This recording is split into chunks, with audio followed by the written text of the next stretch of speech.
Imagine un matin ordinaire. Le réveil sonne à 6h30. Tu as 42 ans. Tu ouvres les yeux et pendant quelques secondes, il n'y a rien. Juste le silence. Puis la réalité te rattrape. Une sensation lourde s'installe, pas dans ton corps, mais dans ta tête. Tu sais déjà comment va se passer ta journée. Tu sais déjà que tu dois te lever, te préparer, partir travailler. Aller dans un endroit où tu n'as pas envie d'être. Faire des choses qui ne t'intéressent plus, juste pour gagner assez d'argent pour payer des factures. Des crédits pour une voiture qui perd de la valeur, un appartement que tu ne possèdes pas vraiment, des objets que tu as achetés pour te sentir mieux, mais qui ne changent rien. Tu te lèves, tu passes devant le miroir, tu regardes ton reflet, et tu vois quelqu'un de fatigué. Pas seulement physiquement, fatigué mentalement, fatigué d'avoir répété la même routine pendant des années. Et une question apparaît, presque automatiquement. Où est-ce que je me suis trompé? Pourquoi certains semblent libres, heureux, indépendants, pendant que toi tu comptes les jours jusqu'au prochain salaire? Pourquoi eux ont l'air d'avoir compris quelque chose que toi tu as manqué? La réponse est inconfortable, mais elle est simple. Tu n'as pas détruit ton avenir aujourd'hui, tu l'as détruit il y a 20 ans. À un moment précis où tu ne t'en rendais même pas compte, à une époque où tu pensais que tu avais tout le temps du monde, où 40 ans te semblaient loin, presque irréels. Et c'est exactement là que tout commence. Parce que la plus grande erreur que tu peux faire à 20 ans, c'est de croire que tu as le temps. Cette petite voix dans ta tête qui te dit « Relax, profite, tu es jeune, tu verras plus tard ». Elle paraît rassurante, logique même. Mais en réalité, c'est un piège. Car le temps n'est pas neutre. Le temps travaille soit pour toi, soit contre toi. Si tu commences tôt, même avec peu, le temps multiplie tes efforts. Mais si tu attends, le temps devient ton ennemi. Chaque année perdue rend le chemin plus difficile. Ce que tu repousses aujourd'hui, tu devras le payer plus tard, et souvent beaucoup plus cher. Maintenant, parlons de la deuxième erreur, le piège du statut. À 20 ans, tu veux prouver quelque chose, à tes amis, à ta famille, au monde.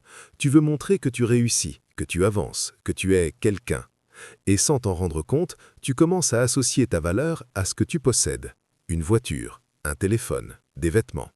Tu achètes des choses non pas parce que tu en as besoin, mais parce que tu veux l'image qu'elles donnent. Et c'est exactement là que le système gagne. Parce que pendant que tu essaies de paraître riche, tu t'appauvris. Tu prends un crédit pour une voiture, tu paies chaque mois, tu dépenses en carburant, en entretien, et pendant ce temps, la voiture perd de la valeur. Tu fais la même chose avec la technologie, avec les gadgets, avec tout ce qui te donne une satisfaction rapide.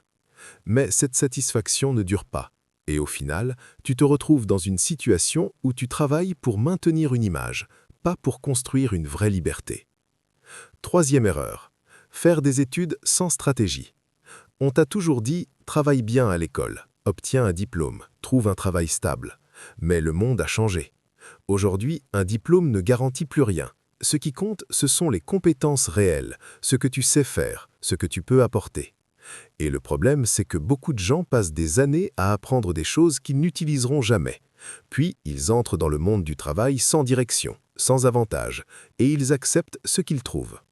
Petit à petit, ils s'habituent. Un salaire moyen, une vie moyenne, des ambitions qui diminuent.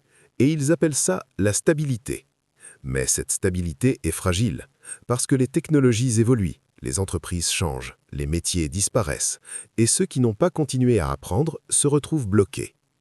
Quatrième erreur, les relations sans vision. L'amour est important, mais l'amour seul ne suffit pas. Si deux personnes n'ont pas la même vision de l'argent, des priorités, de l'avenir, les problèmes arrivent tôt ou tard. Un veut sauvegarder, l'autre veut dépenser. Un pense à long terme, l'autre vit dans l'instant. Au début, ça semble sans importance, mais avec le temps, ces différences grandissent, elles deviennent des conflits, et parfois elles mènent à une séparation. Et une séparation ne coûte pas seulement émotionnellement, elle peut détruire des années d'efforts financiers. Cinquième erreur, ignorer ta santé.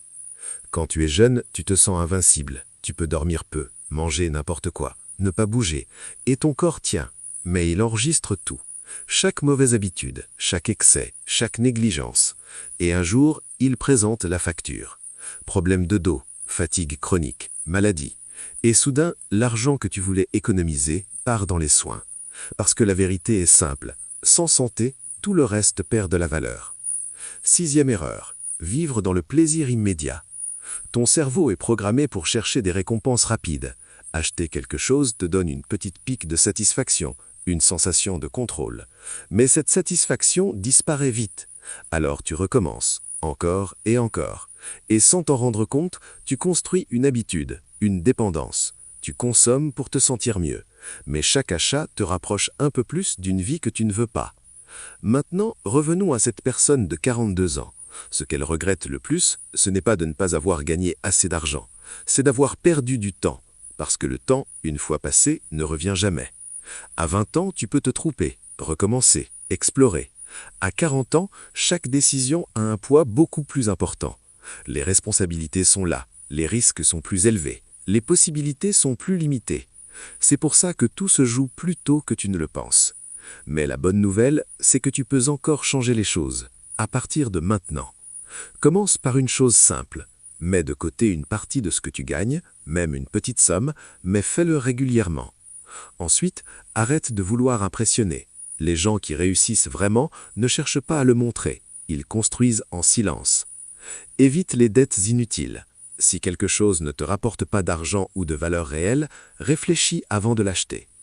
Investis dans tes compétences, apprends, expérimente, essaie des choses. C'est ça qui te donnera des opportunités. Prends soin de ton corps, parce que ton énergie est ton outil principal. Et surtout, choisis bien ton environnement.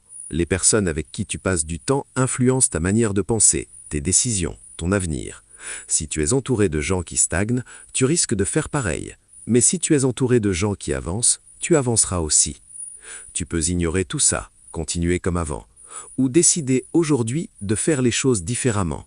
Parce qu'au final, il n'y a qu'une seule vraie question. Est-ce que tu veux continuer à subir ta vie ou commencer à la construire ?